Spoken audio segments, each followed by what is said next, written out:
Mirëmbrëma në Top Story. Lajmi më i fundit sa i përket një vendimarrje për vizat amerikane, jo vetëm në Shqipëri, por në një pjesë të Ballkanit Perëndimor, në një mënyrë apo një tjetër e ka tronditur hapësirën shqiptare për cilën ne dedikohemi dhe angazhohemi të japim qartësi, transparencë dhe më shumë thellësi se përse ndodhin këto vendime, sidomos vendime që lidhen me Shtetet e Bashkuara të Amerikës, në të cilat çdo centimetër, milimetër vlen për tu theksuar dhe qartësuar, sepse ka të bëjë jo vetëm gjeografikisht, jo vetëm si viza të turizmit apo të emigracionit, po me vendime gjeopolitike.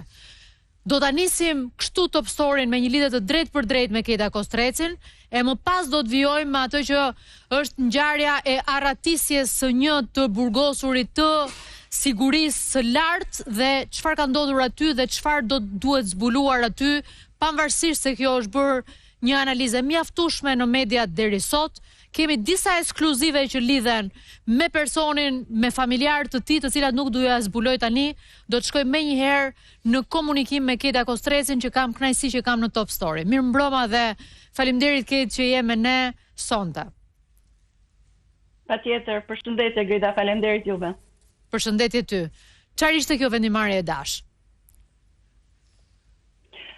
Po, kjo po komentohet si një veprim i mëtejshëm ndaj masave të administratës presidentit Donald Trump lidhur me emigracionin, dhe në fakt arsyeja që ka dhënë Departamenti i Shtetit është se kjo analizë, si thua, dhe ky petullim bëhet për të rishikuar procesin e imigrantëve dhe veçanërisht atyre që mund të bëhen, si thua, barr për Shtetet e Bashkuara, që mund të rëndojnë financiarisht për Shtetet e Bashkuara, duke thënë se është e padrejtë për amerikanët, për taksapaguesit amerikanë, që të kenë imigrantë që bien mbi shpatullat e tyre ekonomikisht, financiarisht. Kjo prek vetëm vizat e migracionit dhe jo vizat që kanë të bëjnë me turizmin, ose me punën, ose me vizitorët, dhe është hapi më i fundit që ndërmerr administrata në këtë drejtim, Grida.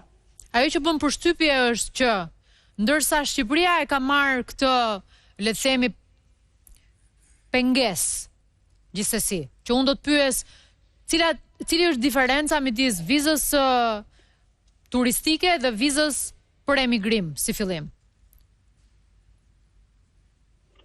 Po, diferenca në rastin e këtyre dy vizave është goxha e rëndësishme, sepse viza e emigracionit presupozon një rrugë drejt rezidencës përhershme, drejt kartës së gjelbër dhe shtetësisë, ndërsa viza e turizmit është vetëm për ata persona që vinë për një kohë të kufizuar në Shtetet e Bashkuara për arsye turizmi. Për shembull ata që do duan të vinë për të parë kampionatin botror të futbollit. Kështu që kjo është diferenca më thelbësore. Pra është diçka që viza e migracionit, ato që shumica e tyre kanë lidhje për shembull me familjarët që pra bashkimi familjar, punësimi, birësimi, emigrantët special, emigrim diversiteti, pra llotaria.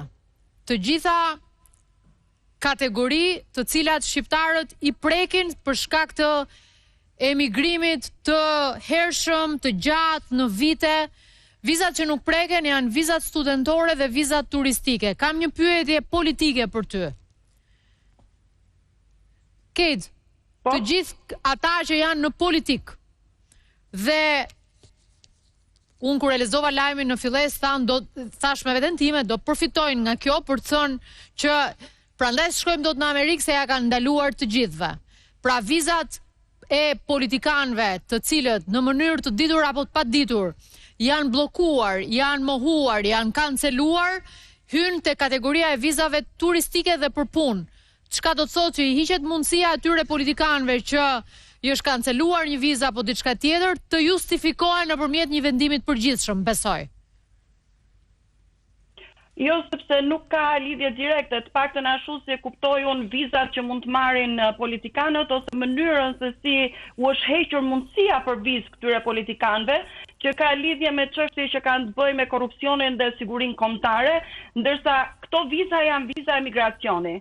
Dhe janë viza që kanë të bëjnë pikërisht me përfitimet e njerëzve kur vinë në Shtetet e Bashkuara. Pra është kornizuar në një mënyrë të tillë që të tregojë që administrata nuk do që të ketë rëndesë ose barë mbi shtetasit amerikan nga emigrantët ose nga ata që kanë mundësinë e rrugës së emigracionit drejt qëndrimit përhershëm apo shtetësisë. Grita më lejon t'jap pa kontekst këtu.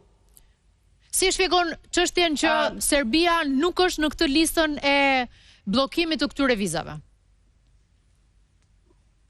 Këto shumica e këtyre vendeve që janë në listën që ka dalë sot, ishim pjesë e asaj liste që doli më herët para disa javësh në Mosgaboj, shtetasit e vendeve të së cilës duke se merrnin më shumë ndihma sociale në Shtetet e Bashkuara.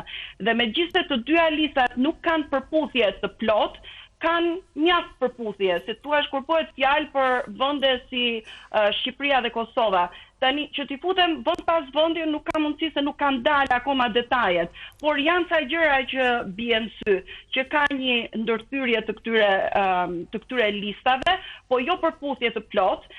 Dhe shpjegimi mund të jetë për shembull se për disa vende të Amerikës Latine, të Amerikës Jugore që nuk janë në këtë listën e 75 vendeve, Shtetet e Bashkuara me këto vende mund të ketë për shembull marrëveshjen e vet, si për shembull Meksika ishte në atë listë qytetarët e cilët përfitonin, po nuk është në listën e sotme.